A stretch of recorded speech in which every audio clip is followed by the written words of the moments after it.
வாங்க ரத்னாமா கிச்சன் வீடியோக்குள்ளே உங்கள் அனைவரையும் வரவேற்கிறேன். இப்போ வந்து வீடியோ வந்து ரொம்ப நாளாச்சு போடவே இல்லை. இப்போ வந்து பருப்பு வடை செய்யலான்னு பருப்பு ஊற வச்சுருக்கேன். இங்கே பாருங்கள், கடலை பருப்பு அந்த சாறு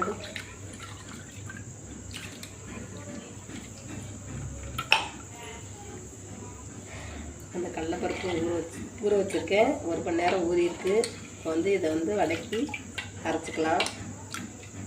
அதுக்கு என்னென்ன பொருள் தேவைன்னு இதெல்லாம் பாருங்கள். குழந்தைங்க ஸ்கூல் விட்டு வந்தால் வடை கேட்டாங்க, அதனால் ஒரே ஒரு வத்த மிளகாய் போட்டிருக்கேன். சோம்பு, சீரகம் இது போட்டு அரைச்சிக்குவோம். அரைச்சிட்டு சின்ன வெங்காயம், பூண்டு இது நறுக்கி போட்டோம்னா சாப்பிட மாட்டேங்கிறாங்க, அதனால் போட்டு ஒரு சுற்று சுற்றிக்கலாம். இப்போ இதை அரைச்சிடலாம். பூண்டு வெங்காயம்லாம் நல்லா அரைப்பட்டுருச்சு. சாறுலேருந்து இப்போ எடுத்து போட்டுருவோம்.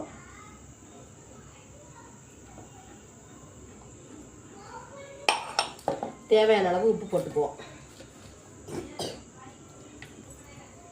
தேவையான அளவு உப்பு.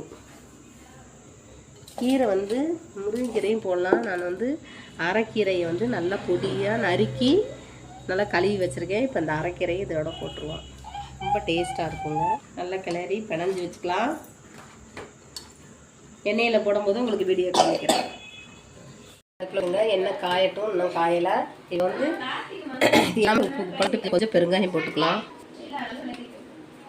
வாய்வாக இருக்கிறதுனால கொஞ்சோண்டு பெருங்காயத்தூள் போட்டுருக்கேன். போட்டு நல்லா கலந்துக்கலாம்.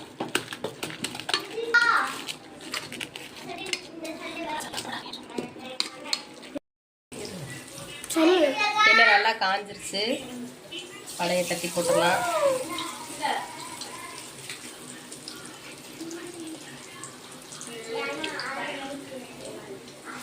வடை வேகட்டும். நல்லா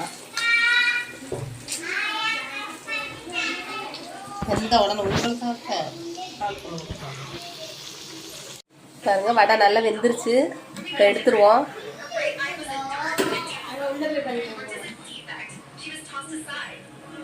அதில் பிள்ளைங்களுக்கு சாயங்காலம் டீக்கு வந்தோடனே எல்லாத்துக்கும் எடுத்து கொடுத்தீங்கன்னா சாப்பிட்டு ஆளுக்கு ஒரு டம்ளர் டீ குடிச்சாங்கன்னா உங்கள் வாடு போய் விளையாடுவாங்க.